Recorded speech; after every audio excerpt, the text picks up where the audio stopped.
Section 1 act का नाम है स्पेसिफिक रिलीफ एक्ट 1963। पूरे इंडिया पे ये अप्लाई होता है। डेट ऑफ एनफोर्समेंट है 1 मार्च 1964। Section 2 definition. पहली डेफिनेशन है ऑब्लिगेशन की। ऑब्लिगेशन का मतलब होता है हर एक duty which is enforceable by law.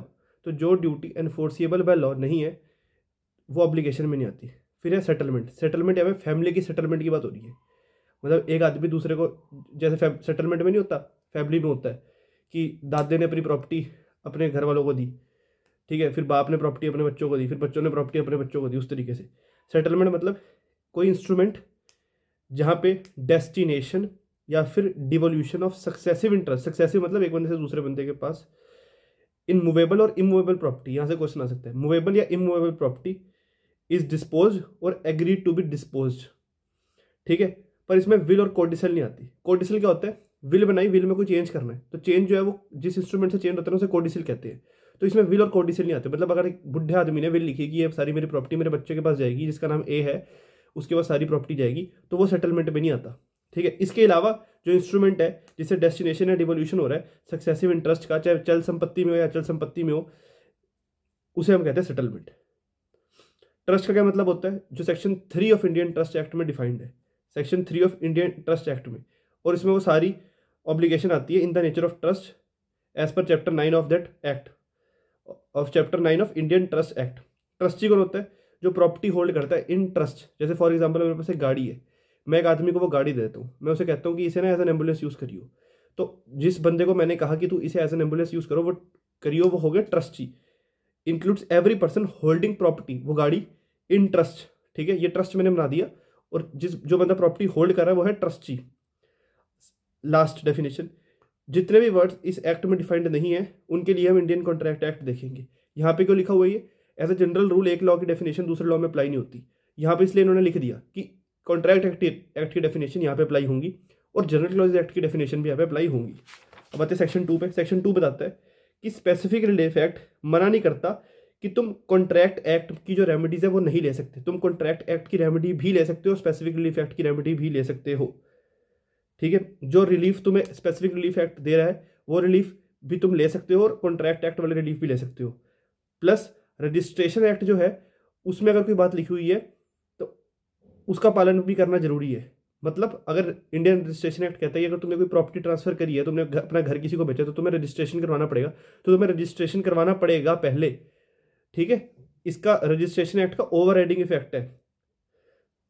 Section 4 specific relief act individual civil rights को एनफोर्स करने के लिए होता है। इंडिविजुअल सिविल राइट्स, ना कि पीनल लॉ को एनफोर्स करने के लिए। मतलब आईपीसी में जो अपराध दे रखे हैं उनके लिए तुम एसआरए में नहीं आ सकते, जो इंडिविजुअल सिविल राइट्स है उसके लिए तुम एसआरए में आ सकते हो। अब आते हैं पार्ट 2 चैप्टर 1 पे, recovering possession of property. Section 5 बताता है कि अगर तुम एंटाइटल्ड हो किसी स्पेसिफिक प्रॉपर्टी, स्पेसिफिक होनी चाहिए, जैसे ये पर्टिकुलर घर किसी स्पेसिफिक इमूवेबल प्रॉपर्टी के लिए, अचल संपत्ति के लिए, जैसे घर हो गया, प्लॉट हो गया, तो तुम उसे रिकवर कर सकते हो उस तरीके से जो सीपीसी में बता रखा है। मतलब तुम प्लेंट डालोगे, फिर कोर्ट सम्मन देगी, फिर वो डब्ल्यूएस फाइल करेगा, इस तरीके से। तो अगर तुम एंटाइटल्ड हो, एंटाइटल्ड मतलब या तो तुम्हारे पास कागज है कि तुम जो कागज प्रूफ करेगा तुम इस प्रॉपर्टी के ओनर हो, या फिर तुम बहुत लंबे समय से प्रॉपर्टी की पोजेशन में हो। तो अगर तुम एंटाइटल्ड हो किसी अचल संपत्ति की पोजेशन के लिए, उसके कब्जे के लिए, तो तुम उसे रिकवर कर सकते हो उस तरीके से जो सीपीसी में बता रखा है। मतलब प्लेंट द्वारा सूट इंस्टीट्यूट करोगे और फिर केस चलेगा, पूरा ट्रायल चलेगा, और तुम्हें कोर्ट, अगर तुम सच्चे हो तो तुम्हारे फेवर में डिक्री पास हो जाएगी। सेक्शन 6, मान लो तुमने अपने किराएदार को घर से उठा के बाहर फेंक दिया बिना उसकी कंसेंट के, बिना ड्यू प्रोसेस ऑफ लॉ के, तो वो इंसान सेक्शन 6 का सूट डालेगा। सेक्शन 6 बताता है इफ एनी पर्सन, अगर कोई भी इंसान किसी भी इंसान को डिस्पोजेस कर दिया गया बिना उसकी कंसेंट के किसी इमूवेबल प्रॉपर्टी में से, ठीक है, बिना ड्यू कोर्स ऑफ लॉ के, तो वो इंसान जिसे निकाला है घर से तुमने बाहर, या जिसकी वजह से वो उस पोजेशन में है, मान लो किराएदार ने, मकान मालिक ने किराएदार को नहीं निकाला, किसी तीसरे बंदे ने उठा के किराएदार को बाहर फेंक दिया, तो वो किराएदार या through whom he has been in possession, मतलब मकान मालिक भी सेक्शन 6 का सूट डाल के अपने किराएदार को पोजेशन दिलवा सकता है, सूट डाल के रिकवर पोजेशन देयर ऑफ। अब इस सेक्शन के अंदर जो सूट है वो 6 महीने के अंदर डालना है। मतलब आज किसी को डिस्पोजेस करा तो डिस्पोजेशन की डेट से 6 महीने के अंदर सूट डालना है, और सरकार के अगेंस्ट सूट नहीं डाल सकते। जो कोर्ट ने इस सेक्शन के अंदर ऑर्डर पास करा उसके अगेंस्ट अपील नहीं लाई करती, ना रिव्यू लाई करता है, मतलब रिवीजन में जा सकते हो। सब सेक्शन 4 बताता है अब मान लो मकान मालिक तुमने किराएदार को घर से बाहर निकाल दिया क्योंकि वो किराया नहीं दे रहा था, तो मकान किराएदार सेक्शन 6 का सूट डाल के पोजेशन ले लेते हैं। अब इसका मतलब ये नहीं है कि वो घर ही उसका हो गया किराएदार का। मकान मालिक सेक्शन 5 का सूट डाले और वो सेक्शन 5 का सूट डाल के पोजेशन ले ले। Nothing in this section shall bar any person from suing to establish his title. Title के लिए कौन सा सेक्शन है? सेक्शन 5, उसमें लिखा हुआ है पर्सन एंटाइटल्ड। तो अगर कोई एंटाइटल्ड है to a specific movable property तो वो सेक्शन 5 में जाके रिकवर कर ले पोजेशन। सेक्शन 6 में एंटाइटलमेंट की बात ही नहीं है, सेक्शन 6 में पोजेशन की बात है। अब आते हैं सेक्शन 7 में। सेक्शन 7 बात करते हैं मूवेबल प्रॉपर्टी की, चल संपत्ति की। अगर एक आदमी एंटाइटल्ड है, मतलब एक आदमी किसी अचल संपत्ति का, मान लो इस पेन का ओनर है, ठीक है, तो वो उसे रिकवर कर सकता है उस मूवेबल प्रॉपर्टी की पोजेशन को, उस स्पेसिफिक मूवेबल प्रॉपर्टी की पोजेशन को उस तरीके से जो सीपीसी में बता रखे हैं, मतलब वही सूट डाल के प्लेंट द्वारा। एक्सप्लेनेशन 1, एक ट्रस्टी भी सेक्शन 7 का सूट डाल के ट्रस्ट वाली प्रॉपर्टी की पोजेशन को रिकवर कर सकता है। और trustee may sue under this section, trustee भी कर सकता है, सिर्फ वो बंदा नहीं कर सकता जो एंटाइटल्ड है, ट्रस्टी भी कर सकता है। और trustee may sue under this section for the possession of movable property to the beneficial in trust in which the person for whom he is trustee is entitled. तो जो प्रॉपर्टी उसे दी गई है बेनिफिशियल इंटरेस्ट के लिए, किसी तीसरे बंदे के जो बेनिफिशियरी है उसके बेनिफिशियल इंटरेस्ट के लिए जो उसे प्रॉपर्टी दी गई है, उसके लिए वो प्रॉपर्टी की पोजेशन ले सकता है। एक्सप्लेनेशन 2, जिस इंसान के पास स्पेशल टेम्परेरी राइट है टू द प्रेजेंट पोजेशन, वो भी सूट डाल सकते हैं सेक्शन 7 को और पोजेशन ले सकते हैं। मान लो ये शर्ट है, ये शर्ट मैंने दर्जी को दी ठीक करवाने के लिए, दर्जी से कोई बंदा मेरी ये शर्ट ले जाता है, तो जो दर्जी है जिसके पास स्पेशल टेम्परेरी राइट है वो भी सूट डाल सकता है, ठीक है। सेक्शन 8 बताता है कि कोई भी इंसान के, अगर किसी भी इंसान के पास पोजेशन है या कंट्रोल है किसी particular article of movable property का, मान लो इस पेन का, ये पेन मेरे पास है, मेरी पोजेशन में है, मेरे कंट्रोल में है, और ये मूवेबल प्रॉपर्टी भी है, और पर्टिकुलर आर्टिकल मतलब पर्टिकुलर एक पेन है ये, जिसका इसका मैं ओनर नहीं हूँ, of which he is not the owner, may be compelled, मुझे कंपेल करा जा सकता है कि मैं स्पेसिफिकली उस पेन को डिलीवर करूँ उस इंसान को जो एंटाइटल्ड है इसकी इमीडिएट पोजेशन के लिए। मतलब वो बंदा मेरे पास सेक्शन 8 का सूट डालेगा और वो मुझे कहेगा कि तेरे पास ये पोजेशन, तेरी पोजेशन है, तेरे कंट्रोल में ये particular article of movable property है, मतलब पेन है, एंड और वो मुझे कंपेल कर सकता है, मतलब बेसिकली कोर्ट कंपेल करेगी मुझे कि मैं उस बंदे को पेन दूँ who is entitled to its immediate possession. कब ये सूट डाला जा सकता है सेक्शन 8 का? कब जब जिसका ये पेन है मैं उसका एजेंट हूँ या ट्रस्टी हूँ, जब compensation in money would not afford the plaintiff adequate relief for the loss of the thing claimed. मान लो जो बंदा मेरे पास सूट डाल रहा है, जो प्लेंटिफ है, उसका ये परदादा का पेन है, इसकी पैसों में भरपाई हो ही नहीं सकती, कंपनसेशन से इसका काम ही चलेगा, उसके इमोशंस जुड़े हुए हैं, इसका कोई मूल्य ही नहीं है। सी, जब बड़ा डिफिकल्ट हो जाएगा to ascertain actual damage caused by its loss. वैसे ही मान लो कोई पेंटिंग है, अब बहुत पुरानी पेंटिंग है और बंदे के इमोशंस जुड़े हुए हैं, तो एक्चुअल डैमेज कितना होगा वो पैसों से उसकी भरपाई हो ही नहीं सकती, एक्सट्रीमली डिफिकल्ट होगा उसका मूल्य निकालना पैसों में, तो तब कोर्ट कहेगी कि भाई वो पर्टिकुलर चीज उस बंदे को वापस करो। डी, जब पोजेशन जो है उस पर्टिकुलर थिंग की, मान लो इस पेन की, ये मेरे पास रॉन्गफुली आ गई है, रॉन्गफुली मतलब मान लो मैं बैठा था, मुझे लगा मेरा पेन है, मैं अपने घर ले गया, बाद में मैं वापस ही नहीं कर रहा जब उसने मेरे से मांगा, तो रॉन्गफुली अगर मेरे पास आ गई है तब भी वो मेरे पास सूट डाल के पोजेशन ले सकता है इस पेन की, ठीक है। एक्सप्लेनेशन ये बताती है कि जो बी और सी पॉइंट है ना, इसमें कोर्ट शेल प्रिज्यूम, कोर्ट मान के चलेगी कि कंपनसेशन इन मनी से एडिक्वेट रिलीफ मिलेगा ही नहीं प्लेंटिफ को, और डी सी में क्या है कि एक्सट्रीमली डिफिकल्ट होगा टू असर्टेन एक्चुअल डैमेज जो उस प्लेंटिफ को हो जाएगा अगर मैंने उसे उसकी चीज़ वापस नहीं करी। अब आते हैं सेक्शन 9 पे। सेक्शन 9 बताता है कि जो डिफेंसेस डिफेंडेंट के पास एक कॉन्ट्रैक्ट में अवेलेबल होते हैं एज पर कॉन्ट्रैक्ट एक्ट, वो सारे डिफेंसेस उसके पास तब भी अवेलेबल होंगे अगर चैप्टर 2 के अंदर उसके ऊपर कोई सूट डालता है, ठीक है, except as otherwise provided hair.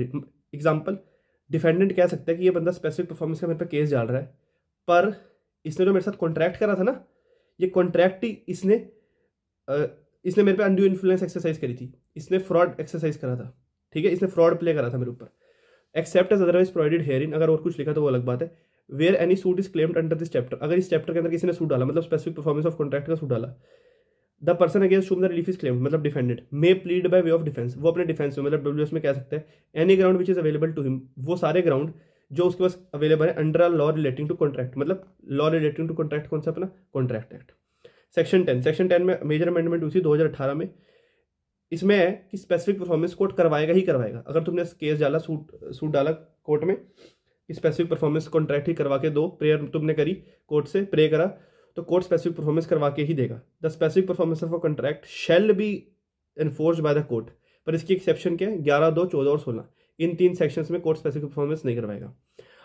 अब इसका मतलब क्या है? मान लो मैंने किसी के साथ कॉन्ट्रैक्ट करा, कॉन्ट्रैक्ट में हमने कुछ डिसाइड करा था कि मैं तुझे ये दूंगा और तू मुझे ये देगा, बाद में मैं वो काम करता नहीं हूँ तो वो मेरे पे सूट डाल देगा, वो कोर्ट से कहेगा कि इसने जो मेरे साथ कॉन्ट्रैक्ट में कहा था ना करने के लिए कि ये बंदा ये काम करेगा, ये बंदा ये काम कर नहीं रहा, मैं करने के लिए अपना काम तैयार हूँ पर ये बंदा अपना काम करने के लिए तैयार नहीं है।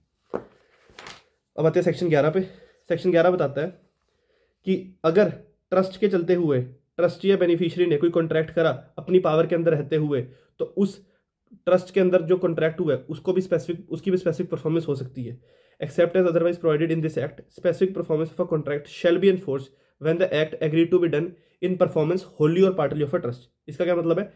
Obligation in a contract can be specifically enforced by trustees और बेनिफिशरीज। तो ट्रस्टी और बेनिफिशरी स्पेसिफिक मतलब अगर कॉन्ट्रैक्ट ट्रस्ट के अंदर चलते हुए तुमने कोई कॉन्ट्रैक्ट करा अपनी पावर के अंदर रहते हुए, अपनी पावर को एक्सीड नहीं करा, अपनी पावर के अंदर रहते हुए, तो उसकी भी स्पेसिफिक परफॉर्मेंस हो सकती है। सब सेक्शन 2 सेक्शन 10 की एक्सेप्शन है, क्योंकि सब सेक्शन 2 ये बताता है कि अगर तुमने अपनी पावर को एक्सीड करके, ट्रस्टी ने अपनी पावर को एक्सीड करके in excess of his power कोई कॉन्ट्रैक्ट करा तो उसकी स्पेसिफिक परफॉर्मेंस नहीं हो सकती। सिंपल सी बात है, मैंने उसे पावर ही नहीं दी थी ये काम करने की और उसने वो काम कर लिया, तो फिर वो उसकी स्पेसिफिक परफॉर्मेंस नहीं हो सकती। और अगर उसने ब्रीच ऑफ ट्रस्ट करा तो उसकी भी स्पेसिफिक परफॉर्मेंस नहीं हो सकती। अब आते हैं सेक्शन 12 पे, इस एक्ट का सबसे कॉम्प्लिकेटेड सेक्शन। सेक्शन 12 बताता है, सब सेक्शन 1 बताता है जनरल रूल कि specific performance of a part of contract नहीं होती। कॉन्ट्रैक्ट या तो पूरे स्पेसिफिकली एनफोर्स होगा या बिल्कुल भी नहीं होगा, आधा अधूरा नहीं होता कि आधा कॉन्ट्रैक्ट स्पेसिफिकली एनफोर्स करवा लेते आधा नहीं करवाते। अब बाकी के जो जितने भी सेक्शन है वो इसकी एक्सेप्शन बताते हैं सब सेक्शन 1 की। सब सेक्शन 2 बताता है अगर एक पार्टी है, ठीक है, वो कॉन्ट्रैक्ट में से 10% काम नहीं कर पा रही और 90% काम कर सकती है, तो मतलब वो सब्सटेंशियल जो बड़ा वाला पार्ट है, जो अनपरफॉर्म्ड पार्ट है वो बड़ा है, सॉरी वो स्मॉल है, वो स्मॉल प्रपोर्शन है, और जो करने वाला जो बंदा वो कर पा रहा है, वो काम जो पार्टी जो कर पा रही है वो बड़ा पोर्शन है, और जो वो काम नहीं कर पा रहा उसके लिए वो कंपनसेशन देने के लिए तैयार है। तो फिर कोई भी पार्टी सूट डाल के कह सकती है कि जितना काम हो पा रहा है ना उतना काम स्पेसिफिक परफॉर्मेंस से कर दिया जाए। तो मतलब एक काम है जिसमें 10 चीज़ें इन्वॉल्व है, एक पर्टिकुलर कॉन्ट्रैक्ट है जिसमें 10 चीज़ें इन्वॉल्व है, मैं 2 चीज़ें नहीं कर सकता किसी भी रीज़न की वजह से, मैं कर ही नहीं सकता, 8 चीज़ें कर सकता हूँ।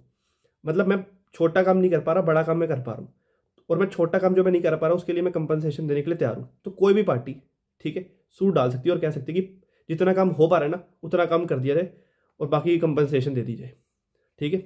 सब सेक्शन 3 बताता है कि अगर पार्टी पूरा कॉन्ट्रैक्ट नहीं पूरा कर पा रही, अब इसमें 2 चीज़ें हैं, ए जो वो काम नहीं कर पा रहा, फॉर एग्जांपल एक कॉन्ट्रैक्ट में 10 चीज़ें करनी थी, 10 में से वो 8 नहीं कर पा रही और 2 कर पा रही है, मतलब बड़ा काम नहीं कर पा रही, छोटा कर पा रही है, और वो कंपनसेशन देने के लिए तैयार है उस चीज़ के लिए जो वो काम कर पा रही है, सॉरी जो वो काम नहीं कर पा रही।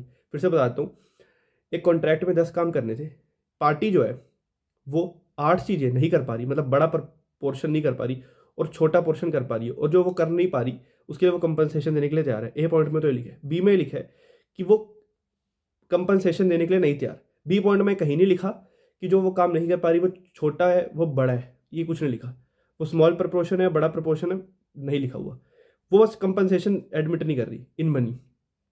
तो फिर उस सिचुएशन में court suit of other party, मतलब जो बंदा काम नहीं कर पा रहा, ठीक है, उसकी बात नहीं हो रही, वो सूट नहीं डाल सकता यहाँ पे, दूसरी पार्टी, ठीक है, जो बंदा काम नहीं कर पा रहा वो सूट नहीं डाल रहा है सेक्शन में, दूसरी पार्टी जो है वो सूट डाल रही है और वो कह रही है कि जितना काम भी हो रहा है ना, जितना काम भी वो बंदा कर पा रहा है उतना वो काम कर दे। मतलब जो दूसरी पार्टी है वो सूट डाल रही है कि जिस बंदे से काम नहीं हो रहा कोई बात नहीं, जितना हो रहा है वो उतना कर दे, ठीक है।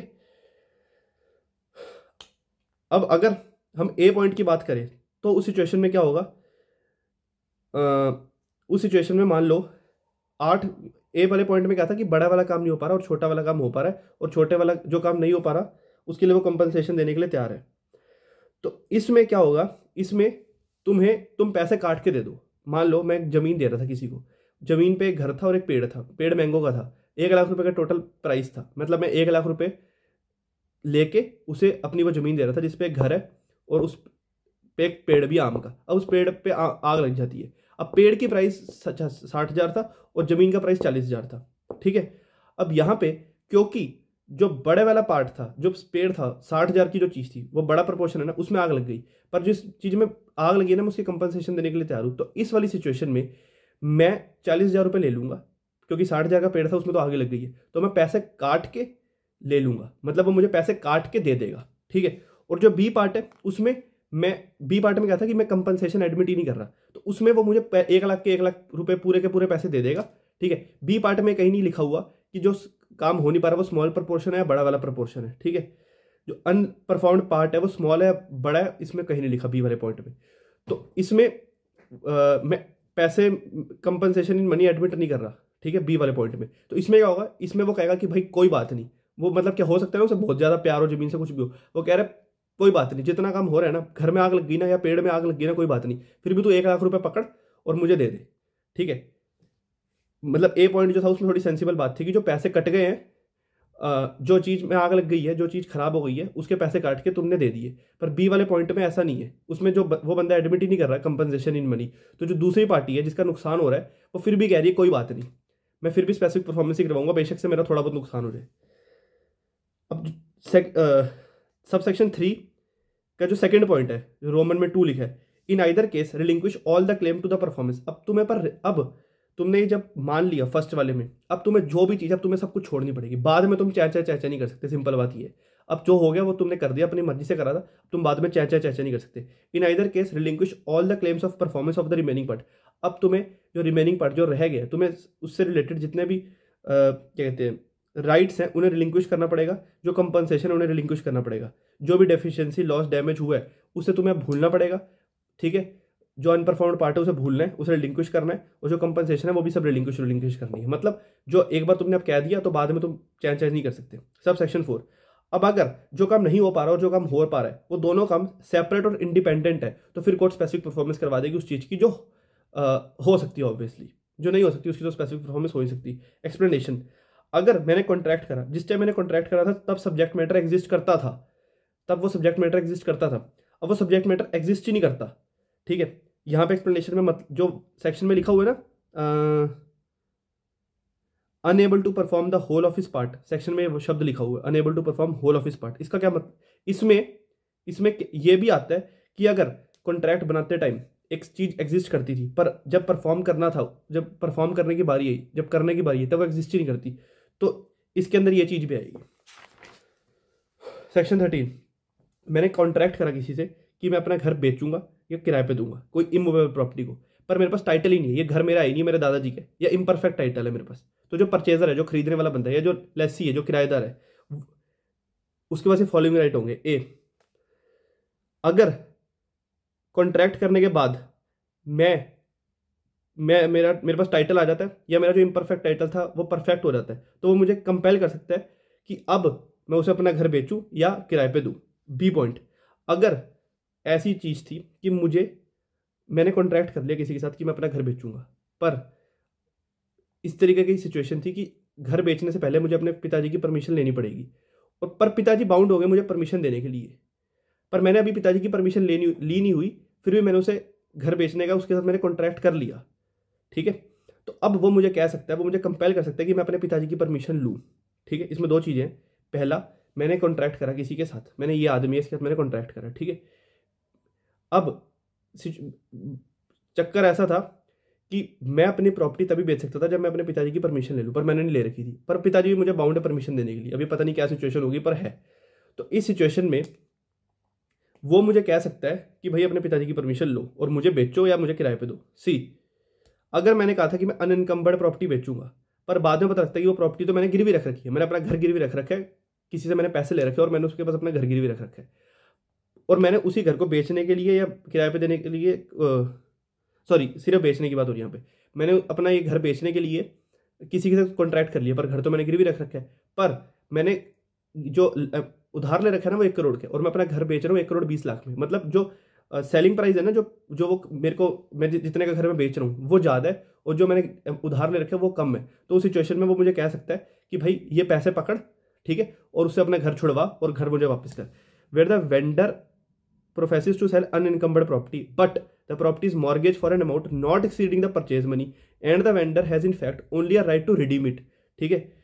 The purchaser may compelling, purchaser मुझे कंपेल कर सकता है to redeem the mortgage and obtain a valid discharge करवाऊँ मैं, and where necessary also a conveyance from the mortgagee. D, अब अगर वेंडर या लेसर, मतलब वेंडर लेसर कौन है, जो बंदा प्रॉपर्टी बेचने जो बंदा प्रॉपर्टी बेचना चाह रहा है, जो बंदा प्रॉपर्टी का ओनर है, ठीक है, जिसके पास टाइटल परफेक्ट नहीं है या है ही नहीं टाइटल, क्या टाइटल ही नहीं है तो फिर ओनर कैसे है। तो जो वेंडर या लेसर है उसने केस करा स्पेसिफिक परफॉर्मेंस का और सूट डिसमिस हो जाता है क्योंकि उसके पास टाइटल ही नहीं था या इम्परफेक्ट टाइटल था। तो फिर उस सिचुएशन में कोर्ट कह सकती है कि जो तूने डिपॉजिट लिया था ना, वो होता है ना क्या कहते हैं उसे यार, वो बयाना, बयाना वापस कर, जो डिपॉजिट उसने दिया था वो वापस कर, जो बंदा प्रॉपर्टी तेरे से खरीदने आया था या जो तो किराएदार था उसके पैसे वापस कर, डिपॉजिट वापस कर। उस पर कोई इंटरेस्ट बनता है तो कोर्ट इंटरेस्ट देने के लिए भी कह सकती है। कोई कॉस्ट है तो कॉस्ट के लिए भी कह सकती है। कॉस्ट मतलब उसका टाइम वेस्ट हुआ ना, उसने सूट वूट डाला और ये सब हुआ, या वो डिफेंडेंट था इस केस में, तो उसका टाइम लगा, उसने वकील करा, ये करा, वो करा, तो कोर्ट से कॉस्ट भी दिलवाएगी। सब सेक्शन 2 बताता है कि ये जो सारी बातें ये मूवेबल प्रॉपर्टी में भी अप्लाई होती है अगर तुम मूवेबल प्रॉपर्टी को सेल करने जा रहे हो या हायर करने जा रहे हो। सेक्शन 14 सेक्शन 10 की एक्सेप्शन है। सेक्शन 14 बताता है कि अगर पार्टी ने सब्स्टिट्यूटेड परफॉर्मेंस ले ली है कॉन्ट्रैक्ट की सेक्शन 20 के हिसाब से, तो फिर तुम स्पेसिफिक परफॉर्मेंस का सूट नहीं डाल सकते, कोर्ट स्पेसिफिक परफॉर्मेंस करवा के नहीं देगी। मतलब बी पॉइंट, अगर कोई ऐसा कॉन्ट्रैक्ट है इन विच जिसमें कोर्ट की को कंटिन्यूसली ड्यूटी करनी पड़ेगी, कोर्ट को कंटिन्यूसली सुपरवाइज करना पड़ेगा, कोर्ट को जो कि कोर्ट नहीं कर सकती, ठीक है, कोर्ट को कंटिन्यूसली देखना पड़ेगा, चेक करना पड़ेगा कि वो बंदा काम कर रहा है कि नहीं कर रहा, और कोर्ट इस चीज़ को सुपरवाइज नहीं कर रही तो फिर कोर्ट उस पर कॉन्ट्रैक्ट की भी स्पेसिफिक परफॉर्मेंस नहीं करवाएगी। सी पॉइंट, अगर कोई कॉन्ट्रैक्ट किसी की पर्सनल क्वालिफिकेशन पे बेस्ड है तो कोर्ट उस कॉन्ट्रैक्ट का भी स्पेसिफिक परफॉर्मेंस नहीं करवाती। मान लो एक सिंगर कहता है कि मैं आपके घर आके 1 हफ्ते गाना गाऊंगा, पर वो मेरे घर 1 हफ्ते गाना गाने नहीं आता। अब ये कॉन्ट्रैक्ट किसी की पर्सनल क्वालिफिकेशन पे बेस्ड है तो कोर्ट इसकी स्पेसिफिक परफॉर्मेंस नहीं करवा सकती। कोर्ट उसे नहीं कह सकती कि भाई गाना गा, तूने पहले कहा था अब क्यों नहीं गा रहा। डी, अगर कोई contract in its nature is determinable, मतलब अगर एक पार्टी के पास पावर है कि वो उसे कभी भी खत्म कर सकती है, तो उस सिचुएशन में भी वो वाला कॉन्ट्रैक्ट भी, जो ऐसा कॉन्ट्रैक्ट है, इस तरीके का कॉन्ट्रैक्ट है, उस कॉन्ट्रैक्ट को भी कोर्ट उस कॉन्ट्रैक्ट की भी कोर्ट स्पेसिफिक परफॉर्मेंस नहीं करवा सकती। अब एक ये जो डिटर्मिनेबल कॉन्ट्रैक्ट है इसका केस बताता हूँ। Oil and natural gas corporation limited versus streamline shipping company private limited, AIA 2002, Bombay 420, where the contract allows the defendant to terminate the contract without notice and without assigning any reason. जब contract में एक बंदे का power है कि वो बिना notice दिए और बिना रीजन दिए कॉन्ट्रैक्ट को टर्मिनेट कर सकता है, तो कॉन्ट्रैक्ट को स्पेसिफिकली एनफोर्स नहीं करवा सकते। ये मतलब है डिटर्मिनेबल कॉन्ट्रैक्ट का। 14 ये बताता है कि CPC में जो दे रखे जनरल बातें दे रखी हैं, ठीक है, विदाउट प्रीजुडिस टू दैट, किसी भी सूट में अगर कोर्ट को लगता है कि एक्सपर्ट ओपिनियन लेना जरूरी है किसी स्पेसिफिक इशू पे जो कोर्ट सूट में राइज हो गया, तो कोर्ट एक से ज़्यादा एक्सपर्ट की ये प्रीम आ सकता है। कोर्ट एक से ज़्यादा एक्सपर्ट को डायरेक्ट कर सकती है कि उस पर्टिकुलर इशू पे अपनी रिपोर्ट दे, ठीक है। सब सेक्शन 2 ये बताता है कि कोर्ट कह सकती है किसी इंसान को कि एक्सपर्ट को ये रेलिवेंट इन्फॉर्मेशन दो, और अगर जरूरत पड़ती है तो कोर्ट एक्सपर्ट को ये रेलिवेंट डॉक्यूमेंट्स दो, गुड्स दो या अदर प्रॉपर्टी दो फॉर हिज इंस्पेक्शन। सब सेक्शन 3 बताता है कि एक्सपर्ट की जो रिपोर्ट है, जो ओपिनियन है, it shall form part of the record, it shall form part of the record. हाँ, सब सेक्शन 3 में लिखा कि अगर ओपिनियन दी एक्सपर्ट ने अपनी रिपोर्ट दी तो it shall form part of the record, और कोर्ट या फिर पार्टी कोर्ट से परमिशन लेने के बाद एक्सपर्ट को एग्जामिन कर सकती है पर्सनली ओपन कोर्ट में उन चीज़ों से रिलेटेड जो जिस मैटर पे उसने अपना ओपिनियन या रिपोर्ट दी एक्सपर्ट ने। सब सेक्शन 4 ये बताता है कि एक्सपर्ट को वो फीस कॉस्ट एक्सपेंसेस मिलेंगे जो कोर्ट को ठीक लगता है, और पार्टीज उस प्रोपोर्शन में एक्सपर्ट को वो फीस कॉस्ट या एक्सपेंस देंगी जो कोर्ट को ठीक लगता है। सेक्शन 15 बताता है कि प्लेंटिफ कौन होगा, मतलब स्पेसिफिक परफॉर्मेंस का सूट कौन डाल सकता है। सेक्शन 19 बताता है कि डिफेंडेंट कौन होगा, मतलब किसके अगेंस्ट तो स्पेसिफिक परफॉर्मेंस का सूट डाल सकते हो। ए पॉइंट, कोई भी पार्टी। बी पॉइंट, पार्टी का रिप्रेजेंटेटिव इन इंटरेस्ट या फिर प्रिंसिपल। पर रिप्रेजेंटेटिव इन इंटरेस्ट या प्रिंसिपल कब सूट नहीं डाल सकते, अगर जो क्या कहते हैं कॉन्ट्रैक्ट है वो पार्टी की लर्निंग स्किल सॉल्वेंसी या पर्सनल क्वालिटी पे बेस्ड है, ठीक है, या फिर कॉन्ट्रैक्ट में लिखा हुआ है कि interest shall not be assigned, interest को असाइन नहीं करा जाएगा। पर रिप्रेजेंटेटिव इन इंटरेस्ट या प्रिंसिपल इन सिचुएशंस में भी सूट डाल सकते हैं अगर पार्टी ने अपना जो काम था, अपना जो पार्ट था वो ऑलरेडी परफॉर्म कर दिया, ठीक है, या फिर दूसरी वाली पार्टी अदर पार्टी कह दे कि कोई बात नहीं डाल लो, मतलब दूसरी वाली पार्टी रिप्रेजेंटेटिव इन इंटरेस्ट या प्रिंसिपल की परफॉर्मेंस को एक्सेप्ट कर ले, और द परफॉर्मेंस, एक second, unless such party has already performed part of the or the performance thereof, हाँ ठीक है। सी पॉइंट, अगर contract is settlement on marriage, contract based है सेटलमेंट ऑन मैरिज या compromise of a doubtful rights between the members of the same family, तो कोई भी बंदा जो बेनिफिशियरी है वो सूट डाल सकता है। इसका मतलब ये है फॉर एग्जाम्पल दो परिवार डिसाइड करते हैं कि अगर हम इन लड़का लड़की की शादी हो गई तो इन दोनों को बच्चों को हम गिफ्ट करेंगे एक गाड़ी। अब वो गाड़ी गिफ्ट नहीं करते। तो ऑल दो कॉन्ट्रैक्ट उन दो बुढ़ा बुढ़ी के बीच में हुआ था, जो दो परिवार के बुढ़ा बुढ़ी से। पर ये जो बच्चे हैं उनके, जिनकी शादी हुई है अब, जो पति पत्नी है अब, वो भी सूट डाल सकते हो कि वो बेनिफिशियरी है। Where the contract has been entered into by a tenant for life, अगर टीनेंट फॉर लाइफ ने कॉन्ट्रैक्ट में एंटर करा, टीनेंट फॉर लाइफ ने, ठीक है, अपनी पावर के चलते हुए, तो रिमाइंडर मैन भी सूट डाल सकते हैं। अगर reversionary in possession, reversion in possession भी सूट डाल सकता है। अगर agreement is a covenant entered into with predecessor in title, मतलब जिसके पास पहले प्रॉपर्टी थी उसने किसी के साथ, जो प्रीडिसेसर इन टाइटल था उसने किसी के साथ कॉन्ट्रैक्ट में एंटर करा था, ठीक है। और agreement is a convent, convent मतलब जो प्रॉपर्टी से रिलेटेड एग्रीमेंट होता है। और उस एग्रीमेंट का, जो प्रीडिसेसर इन टाइटल ने एग्रीमेंट में एंटर करा था, उस एग्रीमेंट का, उस कॉन्वेंट का फायदा होना है प्रॉपर्टी को। तो फिर रिवर्जनरी इन पोजेशन, जो बंदा पोजेशन में है वो भी सूट फाइल कर सकते हैं स्पेसिफिक परफॉर्मेंस का। F, reversioner in remainder where the agreement is such a covenant and the reversioner is entitled to benefit thereof, reversioner को बेनिफिट मिलना है। और अगर उसने सूट नहीं डाला तो उसे तो प्रॉपर्टी को मटीरियल इंजरी होगी by reason of its breach.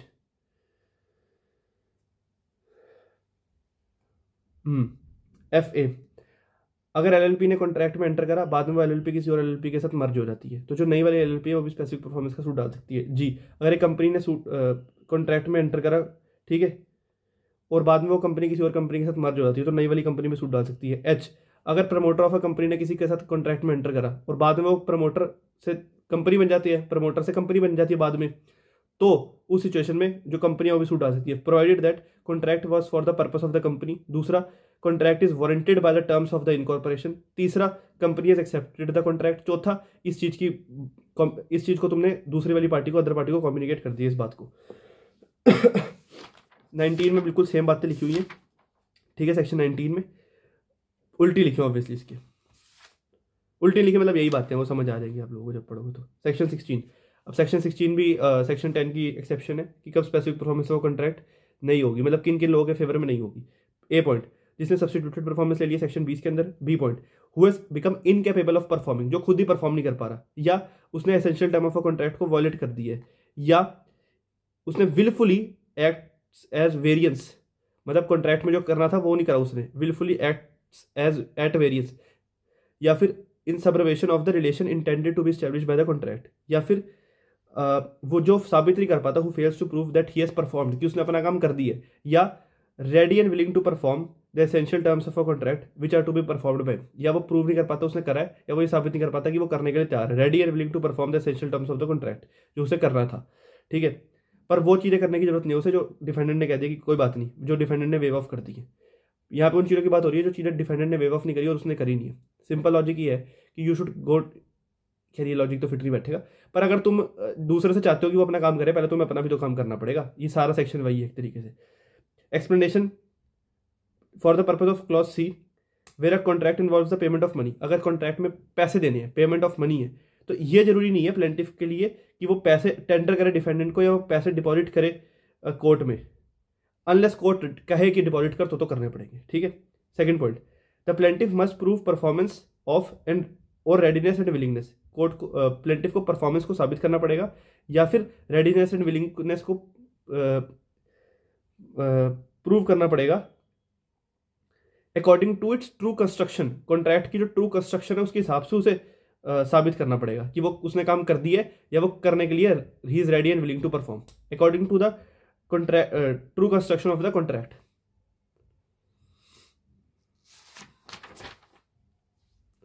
होते सेक्शन 17 पे, अगर मैंने कॉन्ट्रैक्ट करा किसी के साथ कि मैं अपना घर बेचूंगा, किराए पे दूंगा, तो फिर कोर्ट उसकी स्पेसिफिक परफॉर्मेंस नहीं करेगी, कोर्ट उसकी स्पेसिफिक परफॉर्मेंस नहीं करेगी, मतलब कोर्ट मेरे फेवर में नहीं डिक्री पास करेगी अगर मुझे पता था कि मेरे पास इस प्रॉपर्टी का टाइटल ही नहीं है, या फिर मुझे लगता था कि मेरे पास गुड टाइटल है, पर पार्टीज ने जो टाइम फिक्स करा है, जो कोर्ट ने टाइम फिक्स करा, उतने टाइम में मैं ये साबित नहीं कर पाता कि मेरे पास उस प्रॉपर्टी का टाइटल है free from a reasonable doubt. Simple logic, अगर मेरे पास कोई प्रॉपर्टी है ही नहीं, या मैं साबित नहीं कर पाता कि मेरे पास इस प्रॉपर्टी का टाइटल है, रीजनेबल डाउट लग रहा है कि मेरे पास इस प्रॉपर्टी का टाइटल है या नहीं है, तो फिर मेरे को कोर्ट थोड़ी ना स्पेसिफिक परफॉर्मेंस करवा के देगी। ये सारी बातें मूवेबल प्रॉपर्टी पे भी अप्लाई होती है। मूवेबल प्रॉपर्टी अगर तुम बेच रहे हो या हायर पे दे रहे हो तो। सेक्शन 18 बताता है कि अगर प्लेंटिफ गया स्पेसिफिक परफॉर्मेंस के लिए और ऐसे कॉन्ट्रैक्ट की स्पेसिफिक परफॉर्मेंस के लिए गया जो राइटिंग में, तो डिफेंडेंट कह सकता है कि इसमें ये चेंजेस करो, उसके बाद प्लेंटिफ को कह सकता है कि इसमें ये चेंजेस करो, उसके बाद स्पेसिफिक परफॉर्मेंस का देखेंगे। इसका क्या मतलब है? डिफेंडेंट कह रहा है कि तूने मेरे साथ फ्रॉड करा था, जो कॉन्ट्रैक्ट में लिखा होना चाहिए था वो लिखा ही नहीं है, क्योंकि तूने तो मेरे साथ फ्रॉड करा था, कॉन्ट्रैक्ट में लिखा कुछ और है। अब जो चीज़ मैं चाहता ही नहीं था लिखी जाए वो चीज़ लिखी हुई है कॉन्ट्रैक्ट में बिकॉज ऑफ तूने फ्रॉड करा था, तो अब ऐसे कॉन्ट्रैक्ट का थोड़ी ना स्पेसिफिक परफॉर्मेंस हो सकता है। तो अगर प्लेंटिफ जाता है कोर्ट में specific performance of a contract की, जो कॉन्ट्रैक्ट राइटिंग में होना चाहिए, तो defendant sets up a variation, तो plaintiff can not obtain specific performance, contract plaintiff को स्पेसिफिक परफॉर्मेंस नहीं मिलेगी जब तक वो fraud, mistake of fact, misrepresentation दूर नहीं हो रहा थी, जो लिखा होना चाहिए था वो लिख नहीं दिया जाता, या फिर the written contract of which performance is sought is in terms or effect different from what the parties agreed to, या उसमें जो चीज़ें लिखी हुई हैं वो डिफरेंट है जो पार्टीज चाहती थी, या फिर उसमें वो सारी चीज़ें नहीं लिखी हुई जो जिन चीज़ों की वजह से डिफेंडेंट ने कॉन्ट्रैक्ट में एंटर करा था। बी, जब पार्टीज चाहती थी कि जो कॉन्ट्रैक्ट है वो एक सर्टन लीगल रिजल्ट को प्रोड्यूस करे, पर वो कॉन्ट्रैक्ट उस सर्टन लीगल रिजल्ट को प्रोड्यूस नहीं कर रहा। सी, अगर पार्टीज ने कॉन्ट्रैक्ट करने के बाद चीज़ें चेंज कर ली थी, ऑलरेडी मान लो उन्होंने कुछ टर्म्स चेंज कर दी, पर क्योंकि ऑलरेडी करी थी कॉन्ट्रैक्ट में तो वही लिखा हुआ है, तो डिफेंडेंट कह रहा है कि वो टर्म्स को पहले चेंज करो, उसके बाद स्पेसिफिक परफॉर्मेंस का देखना। 19 हमने कर लिया। सेक्शन 20,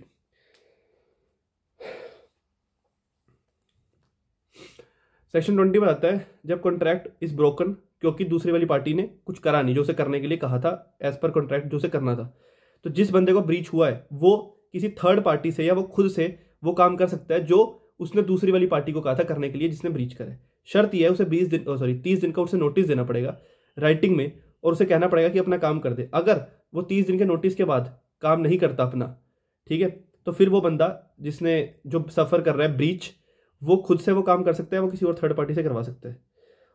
और अगर ऐसा कर रहा है वो, अगर वो थर्ड पार्टी से या खुद से काम कर रहा है, तो जो भी उसे एक्सपेंसेस हुए हैं, जो अदर कॉस्ट है, वो दूसरी पार्टी से जिसने ब्रीच करा है वो उससे वसूल कर सकता है। सब सेक्शन 4 बताता है कि वो कंपनसेशन भी ले सकता है उस पार्टी से जिसने ब्रीच करा है। पर अब प्रोविजो ये बताता है इस सब सेक्शन 2 का कि अगर तुमने वो काम ही नहीं करवाया, उसने ब्रीच करा, पर तुमने ना वो उसके ब्रीच के बाद तुमने ना वो काम खुद करा ना किसी और से करवाया, फिर तुम्हें कोई एक्सपेंसेस या कॉस्ट नहीं मिलेंगे। ठीक है,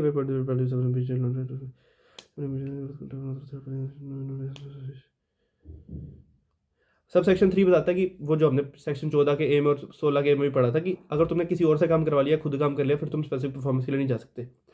सेक्शन 20A ये बताता है कि कोई भी तुम्हें इंजंक्शन कोर्ट नहीं देगी अगर कॉन्ट्रैक्ट ऐसा है which involves infrastructure project. Infrastructure project क्या होता है, शेड्यूल में बता रखा है, ठीक है। अगर इंजंक्शन से इंपीडमेंट या डिले होगा इन द कंप्लीशन और progress of that infrastructure project. Metro बन रही है, मैं कोर्ट में जाता हूँ इंजंक्शन लेने के लिए कि मैं DMRC को कि मेट्रो ना बनाए क्योंकि हमें यहाँ पे पॉल्यूशन हो रहा है और ये हो रहा है और वो हो रहा है, तो कोर्ट नहीं देगी इंजंक्शन, क्योंकि सेक्शन 20 ये कहता है कि अगर इंपीडमेंट या डिले होगा प्रोग्रेस या कंप्लीशन में किसी इंफ्रास्ट्रक्चर प्रोजेक्ट की जो कि शेड्यूल में बता रखे हैं, तो कोर्ट इंजंक्शन नहीं देगी। बाकी सेक्शन में कुछ भी लिखा हुआ। 20B इंपॉर्टेंट है, state government in consultation with high court का चीफ जस्टिस, उस पर्टिकुलर स्टेट के हाई कोर्ट के चीफ जस्टिस के साथ एक या एक से ज़्यादा सिविल कोर्ट को स्पेशल कोर्ट बना सकती हैं। किस लिए? ताकि वो कॉन्ट्रैक्ट जो है, जो इंफ्रास्ट्रक्चर प्रोजेक्ट से रिलेटेड कॉन्ट्रैक्ट है, उन मैटर्स को वो देख सके वो कोर्ट्स, वो जो स्पेशल कोर्ट्स है। 20C बड़ा इंपॉर्टेंट है, ये बताता है कि जो भी सूट है इस सेक्शन के अंदर, इस एक्ट के अंदर, उस सूट को 12 महीने में खत्म करना है। कब से 12 महीने काउंट हो गए? जिस दिन से डिफेंडेंट को समन सब हो गया, और एक्सेप्शनल सर्कमस्टांसिस में 6 महीने और, मतलब 12 + 6 मतलब टोटल 18 महीने में इस एक्ट के सूट को खत्म करना है। इस एक्ट में जो सूट डाला जा रहा है, अगर वो एक्सेप्शनल सर्कमस्टांसिस एग्जिस्ट करते हैं तो वो उसके रीजन लिखने पड़ेगा राइटिंग में। 21 सेक्शन 21 बताता है स्पेसिफिक परफॉर्मेंस का तुमने सूट डाला, ठीक है, तो प्लेंटिफ कंपनसेशन भी मांग सकता है in addition to specific performance.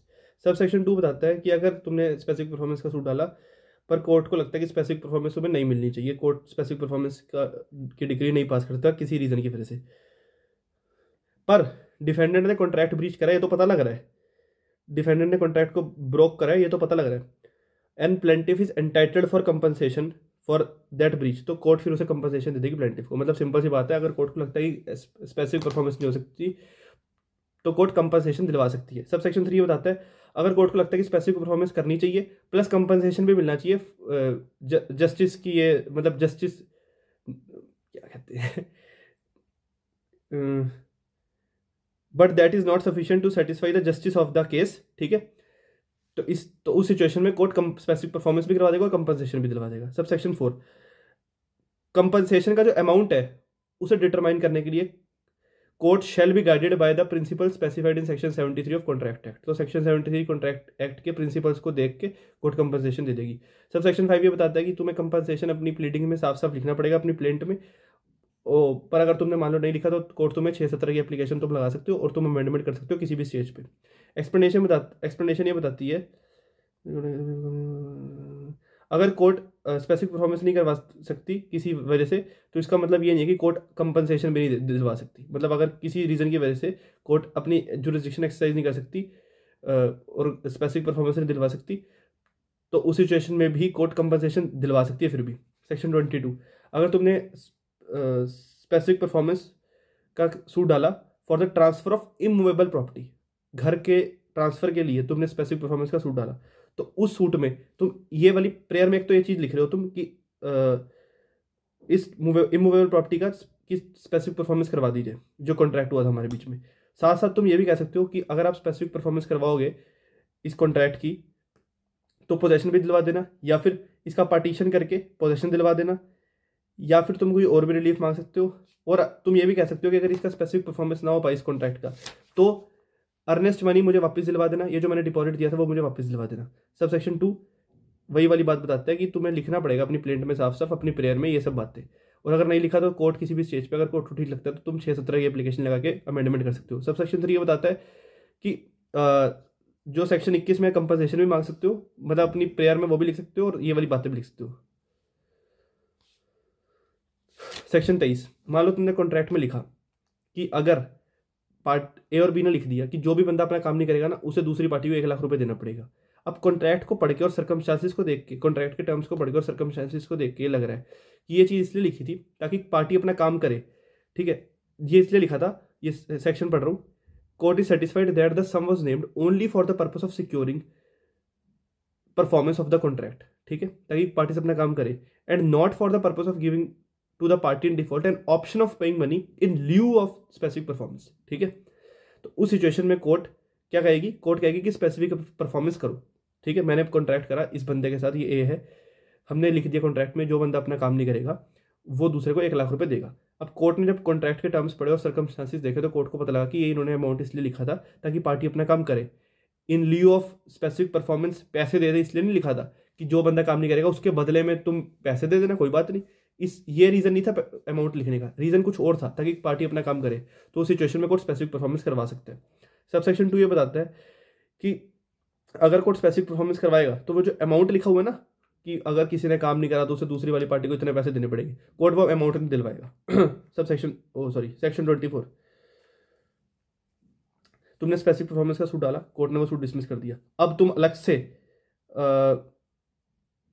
Compensation का सूट नहीं डाल सकते हो, it is to prevent multiplicity of suit, ठीक है, ताकि सूट, क्योंकि पहले ही बहुत सारे केसेस पेंडिंग है, तो अगर तुमने कंपनसेशन मांगनी है तो उसी पर्टिकुलर सूट में मांग लो, उसी प्लेट में प्रेयर में अपने लिख दो कंपनसेशन भी।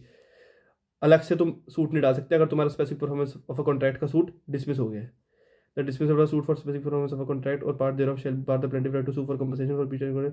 पर कोई बाकी अगर कोई रिलीफ है, कोई अदर रिलीफ है, तो वो अदर रिलीफ वो मांग सकता है, पर कंपनसेशन के लिए अलग से सूट नहीं डाल सकता अगर तुम्हारा स्पेसिफिक परफॉर्मेंस का सूट डिसमिस हो गया। सेक्शन 25 में कुछ नहीं है। सेक्शन 25 में है the provision of this chapter as to contracts shall apply to awards to which arbitration and conciliation act does not apply, ठीक है, and to directions in a will or codicil to execute a particular settlement। Pre में आ सकता है, टिक मार देना। Section 26 अब तुम्हें instrument को रेक्टिफाई करवाना है, मतलब ठीक करवाना है, कोई गलती हो गई थी। गलती क्या हुई थी, फ्रॉड या म्यूचुअल मिस्टेक की वजह से कोई गलती हो गई थी किसी कॉन्ट्रैक्ट में या किसी इंस्ट्रूमेंट में, ठीक है, किसी इंस्ट्रूमेंट में किसी कॉन्ट्रैक्ट में फ्रॉड या म्यूचुअल मिस्टेक की वजह से गलती हो गई थी जिसकी वजह से पार्टीज की रियल इंटेंशन दिखनी थी। तो कोई भी पार्टी या उनका रिप्रेजेंटेटिव इन इंटरेस्ट सूट डाल सकता है कि उस गलती को, उस कॉन्ट्रैक्ट की, उस या उस इंस्ट्रूमेंट की उस गलती को ठीक कर दो, कोर्ट से कह रहा है। या फिर प्लेंटिफ ने कोई सूट डाला और उस सूट में वो इंस्ट्रूमेंट या कॉन्ट्रैक्ट पिक्चर में आ रहा है, तो उसी सूट में प्लेंटिफ अपनी प्लेंट में लिख देगा कि इस कॉन्ट्रैक्ट या इंस्ट्रूमेंट की गलती को भी ठीक कर देना। या डिफेंडेंट जो है, डिफेंडेंट पे सूट डाला प्लेंटिफ ने, तो अब एक वन ऑफ द डिफेंस वो ये भी ले सकता है कि इस कॉन्ट्रैक्ट या इस इंस्ट्रूमेंट की गलती को ठीक कर दिया जाए। सब सेक्शन 2 ये बताता है सिर्फ इतनी सी बात कि कोर्ट को अगर लगता है ठीक तो कोर्ट उस गलती को सुधार देगा। सब सेक्शन 3 ये बताता है कि तुम अपनी प्लेंट में लिख सकते हो, मतलब हाँ, कोर्ट ऐसा भी कर सकती है कि पहले उस गलती को ठीक कर दे, उसके बाद अगर तुमने अपनी प्रेयर में लिखा हुआ है, अपनी प्लीडिंग में लिखा हुआ है अपनी प्लेंट में, तो उसके बाद कोर्ट उसकी स्पेसिफिक परफॉर्मेंस भी करवा सकती है। सब सेक्शन 4 बताता है कि जो रेक्टिफिकेशन की जो रिलीफ है वो तुम्हें कोर्ट नहीं देगी अगर तुमने अपनी प्लीडिंग में, अपनी प्लेंट में, प्रेयर में नहीं लिखा हुआ। सब सेक्शन प्रोवाइजो ये बताता है कि 6-7 की एप्लीकेशन लगा के अगर मान लो तुमने लिखा नहीं था तो तुम बाद में लिख सकते हो किसी भी स्टेज पे, अगर तुम्हें कोर्ट परमिशन देती है तो। सेक्शन 27 बताता है कि कब कॉन्ट्रैक्ट को रिसिंड कराया जा सकता है। कोई भी इंसान जो इंटरेस्टेड है कॉन्ट्रैक्ट में, यहाँ पे लिखा हुआ है कि कोई भी इंसान जो इंटरेस्टेड है कॉन्ट्रैक्ट में, पार्टी पुटी लिखा हुआ, वो उसे रिसिंड करा सकता है अगर कॉन्ट्रैक्ट वर्डेबल है या टर्मिनेबल है बाय द प्लेंटिफ, या फिर कॉन्ट्रैक्ट अनलॉफुल है, प्राइमा फेसाई नहीं अनलॉफुल लग रहा पर अनलॉफुल है और डिफेंडेंट की ज़्यादा गलती है प्लेंटिफ से। पर सब सेक्शन 2 बताता है कि कब कॉन्ट्रैक्ट को कोर्ट रिसिंड नहीं करवाएगी, अगर प्लेंटिफ ने एक्सप्रेसली या इम्प्लाइडली रेटिफाई कर दिया कॉन्ट्रैक्ट को, बी अगर कॉन्ट्रैक्ट में एंटर करने के बाद सर्कमस्टांसेस चेंज हो गए और अब पार्टीज को उस पोजीशन पे नहीं पहुंचाया जा सकता जिस पोजीशन पे वो तब थी जब कॉन्ट्रैक्ट में एंटर करा गया था, पर ये जो सर्कमस्टांसेस चेंज हुए हैं डिफेंडेंट की वजह से नहीं हुए। सी पॉइंट, अगर थर्ड पार्टी ने वैल्यू देके, मतलब पैसे देके, और उसे पता नहीं था और उसने गुड फेथ में कोई राइट्स एक्वायर कर ली हैं तो फिर कोर्ट रिसिंड नहीं करेगी कॉन्ट्रैक्ट को। डी पॉइंट, अगर एक पार्ट ऑफ द कॉन्ट्रैक्ट को रिसिंड करवाना है और वो पार्ट बाकी के पार्ट से सेपरेबल नहीं है। तो इंपॉर्टेंट क्या है 26-27 में, 26 में ग्राउंड क्या है, फ्रॉड या म्यूचुअल मिस्टेक, इसमें पार्टी टू द कॉन्ट्रैक्ट लिखा हुआ है। 27 में कोई भी बंदा जो इंटरेस्टेड है, इसमें ग्राउंड के voidable terminable by the plaintiff या unlawful for cause not apparent on the face of it, और डिफेंडेंट की ज़्यादा गलती है प्लेंटिफ से। ठीक है, 4 रीजन है जब कोर्ट रिसिंड नहीं करेगी। सेक्शन 28 मैंने सूट डाला स्पेसिफिक परफॉर्मेंस का, ठीक है, कोर्ट ने कहा मैंने इस बंदे के साथ कॉन्ट्रैक्ट करा, मैंने इसे कहा था मैं तेरे को 1 करोड़ रुपए दूंगा तो मुझे अपनी प्रॉपर्टी दियो, इसने मेरे को प्रॉपर्टी नहीं दी, मैंने स्पेसिफिक परफॉर्मेंस का सूट डाल दिया कि कोर्ट को मैं कह रहा हूँ कि मैं पैसे देने के लिए तैयार हूँ, तो इसे कहो कि मुझे अपनी प्रॉपर्टी बेचे, ये मुझे अपना घर बेचे। कोर्ट ने इसे कहा कि अपना घर तो इसे बेच, पर जो जितने टाइम में मैंने इसे 1 करोड़ रुपए देने थे मैंने उतने टाइम में इसे 1 करोड़ रुपए नहीं दिए, तो अब ये उसी सूट में एप्लीकेशन डाल रहा है और ये कह रहा है कि कॉन्ट्रैक्ट को रिसिंड करो। मतलब ये कह रहा है कि पहले तो इसने मेरे पे सूट डाल दिया स्पेसिफिक परफॉर्मेंस का कि मैं, मतलब ये कह रहा है पेन कि मैं, इसने मुझे कहा, मतलब ये बंदा ही कह रहा है कि पहले इसने मेरे पे सूट डाला स्पेसिफिक परफॉर्मेंस का, पहले बोल रहा था कि मैं अपना काम नहीं कर रहा, अब इसने मेरे को पैसे दिए नहीं है, मतलब पहले तो बड़ी चैंचा कर रहा था, अब ये खुद ही पैसे नहीं दे रहा टाइम पे, तो अब ये एप्लीकेशन डाल रहा है उसी कोर्ट में जिसने स्पेसिफिक परफॉर्मेंस के लिए कहा था कि कॉन्ट्रैक्ट को रिसिंड करा जाए। अब कोर्ट कॉन्ट्रैक्ट को रिसिंड कर देगी so far as regards the party in default, या फिर पूरे कॉन्ट्रैक्ट को रिसिंड कर देगी। सब सेक्शन 2, कोर्ट जो है वो परचेजर को, मतलब मुझे, ठीक है, परचेजर को या लेसी को जो किराएदार है उसे कहेगी कि अगर मैंने पोजेशन ले लिया, घर का कब्जा मेरे पास है, तो मैं कब्जा इसे वापस करूँ इस बंदे को, ठीक है। कोर्ट वेंडर को कोर्ट मुझे कहेगी कि मैं वेंडर को या लेसर को जितने भी रेंट या प्रॉफिट हुए हैं जब से मैं उस प्रॉपर्टी के कब्जे में आऊँ तब से लेके जब तक मैंने उसे प्रॉपर्टी वापस नहीं कर दी, तब तक के जितने भी रेंट या प्रॉफिट है मैं वो उसे वापस करूँ। और कोर्ट इसे कह देगी, मतलब वेंडर या लेसर को कह देगी if the justice of the case so requires, कि अगर कोई मैंने इसे अर्नेस्ट मनी या कोई डिपॉजिट दिया है in connection with that particular contract तो ये मुझे वापस करे। कोर्ट इक्विटी कर रही है, जो जिसने लिया था उसे वापस मिल रहा है, मैंने इसे पैसे दिए थे मुझे वापस कर, मेरे पास कोई पैसे आए थे मैं इसे वापस करूंगा, मेरे पास कब्जा आया था मैं इसे वापस कर रहा हूँ। अब सब सेक्शन 3 बताता है कि अगर मैं पैसे दे देता हूँ उतने टाइम में जो सब सेक्शन 1 में बता रखा है, मतलब अगर कोर्ट ने जो टाइम बोला था उतने टाइम में पैसे दे देता हूँ, ये जो कॉन्ट्रैक्ट में टाइम लिखा था उतने टाइम में पैसे दे देता हूँ, तो उस सिचुएशन में फिर कोर्ट मेरे को प्रॉपर कन्वेंस दिला देगी। अगर मैं पैसे दे रहा हूँ तो कोर्ट मेरे को कन्वेंस दिला सकती है, ठीक है, पोजेशन दिलवा सकती है, पार्टीशन के लिए अगर मैं कह रहा हूँ तो पार्टीशन दिलवा सकती है और सेपरेट पोजेशन दिलवा देगी, ठीक है। सब सेक्शन 4 बताता है कि सेपरेट सूट नहीं डालना, इस सेक्शन में तुमने सेपरेट सूट नहीं डाल रहे, तुम उसी कोर्ट में एप्लीकेशन लगा रहे हो जिस कोर्ट ने स्पेसिफिक परफॉर्मेंस के लिए कहा था। सब सेक्शन 5 बताता है कि कॉस्ट जो होगी वो कोर्ट बताएगी कौन किसको पैसे देगा। सेक्शन 29 बताता है कि प्लेंटिफ जो है वो स्पेसिफिक परफॉर्मेंस का अगर सूट डाल रहा है स्पेसिफिक परफॉर्मेंस ऑफ कॉन्ट्रैक्ट का, तो वो इन ऑल्टरनेटिव लिख सकता है कि अगर स्पेसिफिक परफॉर्मेंस कॉन्ट्रैक्ट की ना हो तो कॉन्ट्रैक्ट को रिसिंड कर देना और उसे कैंसिल कर देना, ठीक है। कोर्ट प्लेंटिफ कह रहा है कोर्ट से कि अगर स्पेसिफिक परफॉर्मेंस ना हो पाए कॉन्ट्रैक्ट की तो इसे रिसिंड कर देना और कैंसिल कर देना। सेक्शन 30 बता रहा है कि अगर कॉन्ट्रैक्ट को रिसेंड कर रही है, खत्म कर रही है, कैंसिल कर रही है, तो कोर्ट इक्विटी करेगी। कोर्ट क्या करेगी? कोर्ट इक्विटी कर देगी। जिसका पैसा लिया था उसे उसका पैसा वापस मिल जाएगा। ठीक है, मतलब मैंने मान लो इसे पैसे दिए तो कोर्ट इसे कहेगी कि मुझे पैसे वापस कर, और वाइस वर्सा। और अगर कोई कंपनसेशन देने की जरूरत पड़ती है तो कोर्ट कंपनसेशन भी दिलवा देगी। On adjudging the rescission of a contract, the court may require the party to whom such relief is granted to restore so far as may be any benefit which he may have received। तो court कहेगी कि जो मैं cancel कर रही हूँ, हम cancel कर रहे हैं, पर जो बेनिफिट तुझे मिला है वो तू वापस कर, और कोई कंपनसेशन देने की जरूरत पड़ती है कोर्ट कंपनसेशन भी दिलवा देगी। सेक्शन 31 सेक्शन 26 जो है वो सिर्फ वो कॉन्ट्रैक्ट और इंस्ट्रूमेंट दोनों की बात करते हैं। सेक्शन 27 जो है वो सिर्फ कॉन्ट्रैक्ट की बात करते हैं। सेक्शन 31 जो है वो सिर्फ इंस्ट्रूमेंट की बात करते हैं। अगर कोई भी इंसान, एनी पर्सन लिखा है यहाँ पे, जिसके अगेंस्ट कोई इंस्ट्रूमेंट, रिटर्न इंस्ट्रूमेंट वॉइड या वॉइडेबल है, और उसे रीजनेबल एप्रीहेंशन है कि अगर उसने उसे कैंसिल ही कराया तो उसे सीरियस इंजरी हो सकती है, तो फिर वो कोर्ट में जा सकता है और कह सकता है कि इसे कैंसिल कर दो। अगर वो इंस्ट्रूमेंट रजिस्टर्ड है अंडर इंडियन रजिस्ट्रेशन एक्ट, तो court degree of copy registrar को भेज देगी, और वो रजिस्ट्रार एंट्री कर देगा अपनी बुक्स में कि इस पर्टिकुलर इंस्ट्रूमेंट को कैंसिल कर दिया गया। सेक्शन 32, अगर कोई ऐसे इंस्ट्रूमेंट है जिसे पार्टली कैंसिल करा जा सकता है, आधा कैंसिल करा जा सकता है। अगर कोई इंस्ट्रूमेंट है which is evidence of different rights and different obligations, तो कोर्ट आधे को कैंसिल कर देगी और बाकी चलता रहेगा। सेक्शन 33, अगर कोर्ट इंस्ट्रूमेंट को कैंसिल कर रही है तो कोर्ट कह सकती है कि जिसे जो बेनिफिट मिला है वो दूसरे को वापस करे, और अगर कोर्ट को ठीक लगता है तो कोर्ट कंपनसेशन भी दिलवा सकती है। सब सेक्शन 2, अगर डिफेंडेंट रजिस्ट करता है कि जो इंस्ट्रूमेंट है वो वॉइडेबल है, तो कोर्ट डिफेंडेंट को कहेगी कि ठीक है वॉइडेबल है इसलिए हम कैंसिल कर रहे हैं, पर जो तुझे बेनिफिट मिला तो वापस कर, अगर कोर्ट को ठीक लगता है तो कोर्ट कंपनसेशन भी दिलवा देगी। बी पॉइंट में लिखा है कि अगर defendant successfully resist on the ground कि एग्रीमेंट जो है जिसे सूट में इन्फोर्स करवाया जाना था वो वॉइड है because of section 11 of contract act, मतलब या तो कोई पार्टी माइनर थी या पागल थी, तो कोर्ट कहेगी डिफेंडेंट को कि जो भी तुझे बेनिफिट मिला है वो तू वापस कर।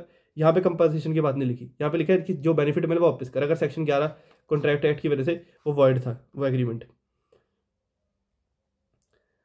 जो उस पार्टी को मिला है, या और to the extent to which he और his estate has benefit thereunder. अब आते हैं सेक्शन 34 पे, डिक्लेरेटरी डिग्री। कोई भी इंसान अगर एंटाइटल्ड है किसी लीगल कैरेक्टर के लिए या किसी राइट के लिए, और उसे लगता है कि कोई इंसान डिनाई कर रहा है या डिनाई कर सकता है, इंटरेस्टेड टू डिनाई उसका टाइटल टू सच कैरेक्टर और राइट, तो वो कोर्ट में डिक्लेरेशन का सूट डाल सकता है और कह सकता है कि आप डिक्लेयर कर दो, घोषणा कर दो एक तरीके से कि ये लीगल कैरेक्टर या ये राइट मेरा है। ठीक है, and the plaintiff need not in such a suit ask for any further relief, पर उसे उस सूट में कोई फर्दर रिलीफ मांगने की जरूरत नहीं है, सिर्फ डिक्लेरेशन का सूट डाल सकता है। पर प्रोवाइजो ये बताता है कि no court shall make a such declaration, court declaration की डिग्री नहीं पास करेगा। अगर प्लेंटिफ कोई और फर्दर रिलीफ मांग सकता था पर वो सिर्फ डिक्लेरेशन मांग रहा है, मतलब इसका कंबाइंड इफेक्ट ये है कि तुम, मेन सेक्शन ये बताता है कि तुम सिर्फ डिक्लेरेशन का सूट डाल सकते हो।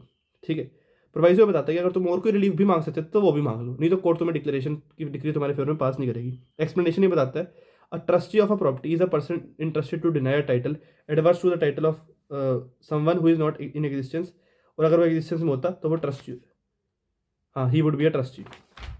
सेक्शन 35 बताता है कि ये जो डिक्री है ये जजमेंट इन रैम है, सॉरी जजमेंट इन पर्सोनम है, it is not judgment in rem, मतलब ये पार्टीज के बीच में, it is binding only on the parties to the suit, person claiming through them, और ट्रस्टीज जो अभी हमने एक्सप्लेनेशन में पढ़ा सेक्शन 34 की, उन पर लागू होगी, उन पर बाइंडिंग होगी, बाकी पूरे दुनिया पे, पूरे देश पे, पूरे सोसाइटी में बाइंडिंग नहीं होगी, मतलब जजमेंट इन पर्सोनम है not judgment in rem. Section 30 बताता है कि प्रिवेंटिव रिलीफ जो है वो कोर्ट की डिस्क्रिप्शन में मिलेगा, कोर्ट के विवेकानुसार मिलेगा, इंजंक्शन द्वारा मिलता है। प्रिवेंटिव रिलीफ कैसे मिलते हैं? इंजंक्शन द्वारा। अब इंजंक्शन जो है वो टेम्परेरी भी हो सकता है और परपेचुअल भी हो सकता है। सेक्शन 37 बताता है कि टेम्परेरी इंजंक्शन जो है वो स्पेसिफाइड टाइम तक चलता है, या जब तक कोर्ट के फर्दर ऑर्डर नहीं आते तब तक चलता है, किसी भी स्टेज पर दिए जा सकते हैं, और रेगुलेटेड बाय सीपीसी, मतलब सीपीसी के हिसाब से टेम्परेरी इंजंक्शन दिया जाता है। सब सेक्शन 2 बताता है परपेचुअल इंजंक्शन क्या होता है, it is only granted by the decree of the court, court की डिक्री, जब कोर्ट डिक्री पास करती है तब मिलता है, upon the merits of the suit. ठीक है, और डिफेंडेंट को परपेचुअली एंजॉइन कर दिया जाता है from the assertion of a right या फिर from the commission of an act, right या act which would be contrary to the rights of plaintiff, जो प्लेंटिफ के राइट से कॉन्ट्रेरी हैं। सेक्शन 38, अब ये बात करते हैं परपेचुअल इंजंक्शन की। परपेचुअल इंजंक्शन कब दिया जाएगा? सब सेक्शन 1 के हिसाब से to prevent the breach of an obligation, obligation क्या होता है हमने सेक्शन 2 के ए में पढ़ी थी, every duty enforceable by law, to prevent the breach of an obligation जो एग्जिस्ट कर रही है in favour of plaintiff by expressly या इम्प्लाइड, सॉरी या तो एक्सप्रेसली या फिर बाय इम्प्लीकेशन। सब सेक्शन 2, अगर ऑब्लिगेशन जो है it arises from a contract, तो हमें चैप्टर 2 को भी साथ में पढ़ना है, तो चैप्टर 2 को भी पढ़ना पड़ेगा। सिर्फ आइसोलेशन में हम इंजंक्शन पास नहीं कर सकते अगर such obligation arises from a contract. Sub section 3 बताता है कि अगर डिफेंडेंट इन्वेड कर रहा है या थ्रेट कर रहा है प्लेंटिफ को कि वो इन्वेड करेगा प्लेंटिफ का राइट या इंजॉयमेंट टू प्रॉपर्टी, तो कोर्ट इंजंक्शन दे सकती है अगर कोर्ट को लगता है कि जो डिफेंडेंट है वो प्लेंटिफ का ट्रस्टी है। दूसरा, अगर कोई स्टैंडर्ड नहीं है, अगर नुकसान ऐसा होगा, डैमेज ऐसा होगा कि पता नहीं लग पाएगा कि डैमेज हुआ कितने का, no standard for ascertaining the actual damage caused or likely to be caused by the invasion जो वो डिफेंडेंट कर रहा है। C, where the invasion is such that compensation in money, invasion इस तरीके का होगा कि पैसों से काम नहीं चलेगा। डी, मल्टीप्लिसिटी ऑफ प्रोसीडिंग को रोकने के लिए। एग्जांपल देता हूँ, तुम्हारे घर के बाहर कोई दीवार खड़ी कर रहा है तुम्हारे घर के साथ में मान लो, तो तुम इंजेक्शन का सूट डालोगे और कोर्ट से कहोगे कि पहले तो टेम्परेरी इंजेक्शन का लिखोगे कि टेम्परेरी इंजेक्शन पास करा जाए, उसे रोका जाए, दीवार ना बनाए वो। फिर तुम कहोगे परमानेंट इंजेक्शन का सूट भी डालोगे कि वो यहाँ पे कभी दीवार ना बनाए क्योंकि सनलाइट ही नहीं आ पाएगी, हमारे घर में अंधेरा अंधेरा हो जाएगा। तो तुम किसी को कुछ करने से रोकना या कुछ करने के लिए कहना इंजेक्शन होता है बेसिकली, ठीक है। 39, परपेचुअल इंजेक्शन में तुम किसी को कुछ करने से रोक रहे हो, मैंडेटरी इंजेक्शन में तुम किसी को कुछ करने के लिए कह रहे हो। When to prevent the breach of an obligation, breach of obligation को प्रिवेंट करने के लिए, मतलब every duty enforceable by law, ठीक है। उस ड्यूटी को बेसिकली अगर वो तोड़ रहा है, ब्रीच ऑफ एन ऑब्लिगेशन, तो कोर्ट कह सकती है कि ये पर्टिकुलर एक्ट करो। When to prevent breach of an obligation it is necessary to compel the performance of certain acts, कुछ करने के लिए कोर्ट कह सकती है जो कोर्ट करवा सकती है, which the court is capable of enforcing. तो कोर्ट अपने विवेकानुसार इंजंक्शन पास कर सकती है to prevent the breach of obligation, ठीक है, and also compel performance of requisite acts. Section 40 बताता है कि तुम इंजंक्शन के साथ इन एडिशन टू और इन सब्सटीट्यूशन तुम डैमेजेस भी मांग सकते हो, पर कोई सेपरेट सूट नहीं डालेगा इसका। अगर सूट इसका डिसमिस हो गया, तो अगर इस इंजंक्शन का सूट डिसमिस हो गया उसके बाद तुम डैमेजेस के लिए अलग से सूट नहीं डाल सकते। और सब सेक्शन 2 वही वाली बात बताता है कि प्लेंट में लिखना पड़ेगा कि तुम्हें डैमेजेस भी चाहिए, अगर नहीं लिखा तो बाद में अमेंड कर सकते हो 600 तरह की एप्लीकेशन लगा के। सेक्शन 41 बताता है कि कब कोर्ट इंजंक्शन का ऑर्डर पास नहीं करेगी। पहला, अगर कोई कोर्ट में जुडिशियल प्रोसीडिंग चल रही है, ठीक है, उस जुडिशियल प्रोसीडिंग को रोकने के लिए तुम इंजंक्शन का सूट नहीं डाल सकते। बी, तुम इंजंक्शन का सूट नहीं डाल सकते कि ये पर्टिकुलर आदमी इंस्टीट्यूट नहीं करेगा या फिर प्रोसिक्यूट नहीं करेगा कोई प्रोसीडिंग को। तुम किसी को कोर्ट में जाने से, लीगल रेमेडी लेने से रोक नहीं सकते इंजंक्शन का ऑर्डर लेके। तुम किसी को लेजिस्लेटिव बॉडी में अप्लाई करने से रोक नहीं सकते। तुम क्रिमिनल मैटर को इंस्टीट्यूट या प्रोसिक्यूट किसी को करने से रोक नहीं सकते। मैं नहीं कह सकता कोर्ट में जाके कि इंजेक्शन का ऑर्डर पास कर दो कि ए मेरे अगेंस्ट एफआईआर लिखवाएगा, ठीक है। E, to prevent breach of a contract the performance of which, अगर स्पेसिफिक परफॉर्मेंस नहीं हो सकती तो फिर इंजेक्शन भी कोर्ट इंजेक्शन का ऑर्डर भी पास नहीं कर सकती। एफ, तुम न्यूसेंस को रुकवाने के लिए इंजेक्शन का ऑर्डर कोर्ट इंजेक्शन का ऑर्डर पास नहीं करेगा किसी न्यूसेंस को रोकने के लिए अगर nuisance is not reasonably clear, sorry, अगर क्लियर ही नहीं है कि वो चीज़ न्यूसेंस है भी कि नहीं है, ठीक है, तो कोर्ट इंजंक्शन का ऑर्डर पास नहीं करेगा अगर क्लियर ही नहीं है कि न्यूसेंस है कि नहीं है। जी, अगर कोई कंटिन्यूइंग ब्रीच है जिसमें प्लेंटिफ ने अपनी कंसेंट दे दी है, वेव कर दिया प्लेंटिफ ने, एक बंदा एक काम करी जा रहा था, मैं कुछ कह नहीं रहा था, तो ऐसा मान जाएगा मैंने वेव कर दिया, ठीक है। अब मैं कल को इंजेक्शन का सूट नहीं डाल सकता क्योंकि पहले मैंने कुछ नहीं कहा, तो अभी भी चुप रहो। अगर इक्वली एफिकेशियस रेमेडी ली जा सकती है तो फिर मैं इंजेक्शन का सूट नहीं डाल सकता, कोर्ट नहीं फेवर मेरे पास करेगी ऑर्डर। पर ब्रीच ऑफ ट्रस्ट के केस में अगर इक्वली एफिकेशियस रेमेडी ली जा सकती है फिर भी इंजेक्शन का सूट डाला जा सकता है अगर ब्रीच ऑफ ट्रस्ट है तो। अगर इंफ्रास्ट्रक्चर प्रोजेक्ट इंपीड या डिले होगा तो भी कोर्ट इंजेक्शन का ऑर्डर पास नहीं करेगी, वो मेट्रो वाला एग्जाम्पल। आई, अगर कंडक्ट ऑफ प्लेंटिफ ही ऐसा है जो उसे डिसएंटाइटल कर रहा है इंजेक्शन का ऑर्डर लेने से, तो फिर कोर्ट उसके फेवर में इंजेक्शन का ऑर्डर पास नहीं करेगा, because you should go to the court with clean hands. J, अगर कोई पर्सनल इंटरेस्ट नहीं उस बंदे का, ऐसे इंजेक्शन का ऑर्डर लेने आ रहा है, तो कोर्ट इंजेक्शन का ऑर्डर पास नहीं करेगी। सेक्शन 42, अब एक मान लो एग्रीमेंट है, एक कॉन्ट्रैक्ट है जिसमें दो चीजें, एफर्मेटिव एग्रीमेंट और नेगेटिव एग्रीमेंट है। अब हमें पता है एफर्मेटिव एग्रीमेंट के लिए तुम नहीं कह सकते क्योंकि वो फिर बाल मजदूरी हो जाएगी। मान लो तो तुम एक टीचर को नहीं कह सकते कि जबरदस्ती कहीं पढ़ा, मैं एक टीचर हूँ, मान लो मैंने किसी के साथ कॉन्ट्रैक्ट में एंटर करा किसी स्कूल के साथ कि मैं यहाँ पे पढ़ाऊंगा 3 साल तक, मैं छोड़ देता हूँ। अब वो मेरे अगेंस्ट इंजेक्शन का ऑर्डर नहीं ले सकते कि इसे कहो कि यहीं पे पढ़ाए, स्पेसिफिक परफॉर्मेंस नहीं करवा सकते, वो वो स्पेसिफिक परफॉर्मेंस नहीं करवा सकते। और जिस चीज़ की स्पेसिफिक परफॉर्मेंस नहीं हो सकती एज पर सेक्शन 41 उसमें इंजंक्शन का ऑर्डर भी पास नहीं हो सकता। तो ये एफर्मेटिव एग्रीमेंट, ये पढ़ाने का काम, एफर्मेटिव है ना, कुछ करना, ये काम मेरे से नहीं करवा सकते, इसके लिए इंजंक्शन का ऑर्डर नहीं ले सकता स्कूल। पर मैंने ये भी कहा था कॉन्ट्रैक्ट में कि मैं कहीं और नहीं पढ़ाऊंगा, पर कोर्ट मुझे नेगेटिव एग्रीमेंट को कोर्ट करने के लिए कह सकती है मुझे, उसके लिए इंजंक्शन का ऑर्डर कोर्ट पास कर सकती है। मतलब कोर्ट मुझे ये नहीं कह सकती कि तुम स्कूल में पढ़ाओ, पर कोर्ट मुझे कहीं और पढ़ाने से रोक सकती है। Not withstanding anything contained in clause 41E। 41E में क्या लिखा था, इसकी एक्सेप्शन है ये, where a contract comprises an affirmative agreement to do certain act. अभी मैंने बोला था कि 41E में लिखा है कि स्पेसिफिक परफॉर्मेंस ऑफ कॉन्ट्रैक्ट नहीं हो सकती, जहाँ पे वहाँ पे इंजंक्शन का ऑर्डर भी पास नहीं हो सकता, ठीक है। अब उसकी एक्सेप्शन है, पर आधी की एक्सेप्शन है, ठीक है। आधी बात तो अभी भी सच है, एफर्मेटिव एग्रीमेंट नहीं हो सकता, ठीक है। तो 41E की आधी एक्सेप्शन है ये, आधी बात 41E की अभी भी सच है, आधी सच नहीं है, मतलब आधी की एक्सेप्शन है। समझ गया ना मैं क्या कहना चाह रहा हूँ। Notwithstanding anything contained in 41E where a contract में एफर्मेटिव एग्रीमेंट भी है टू डू सर्टन एक्ट, और नेगेटिव एग्रीमेंट भी है, चाहे एक्सप्रेस है इम्प्लाइड है, not to do certain act. और सर्कमस्टांसेस ऐसे हैं कि कोर्ट स्पेसिफिक परफॉर्मेंस नहीं करवा सकती एफर्मेटिव एग्रीमेंट की। तो कोर्ट को ऐसा नहीं है कि कोर्ट अब नेगेटिव एग्रीमेंट भी नहीं करवा सकती, मतलब कोर्ट तुम्हें कुछ करने से रोक सकती है, पर कोर्ट करवा नहीं सकती हो कि सर्कमस्टांसेस ऐसे हैं। अब जो नेगेटिव एग्रीमेंट है वो एक्सप्रेस भी हो सकता है और इम्प्लाइड भी हो सकता है। ये इंपॉर्टेंट, मैंने इसलिए फिर से रिपीट कर दी ये चीज़, क्योंकि प्रीम आ सकती है ये। प्रोवाइजो बताता है कि plaintiff has not fail to perform the contract so far it is binding on him. मतलब तुम्हें अपना काम करना पड़ेगा, तभी कोर्ट नेगेटिव काम करने के लिए उसे कहेगी, नेगेटिव मतलब वो काम करने से रोकेगी जो नेगेटिव इन नेचर है। अगर तुमने अप्लाई नहीं करा फिर तो कोर्ट नहीं कह सकती। शेड्यूल पढ़ लेना, प्री में आ जाता है। बाकी ये वीडियो प्री ओरिएंटेड थी। Thank you.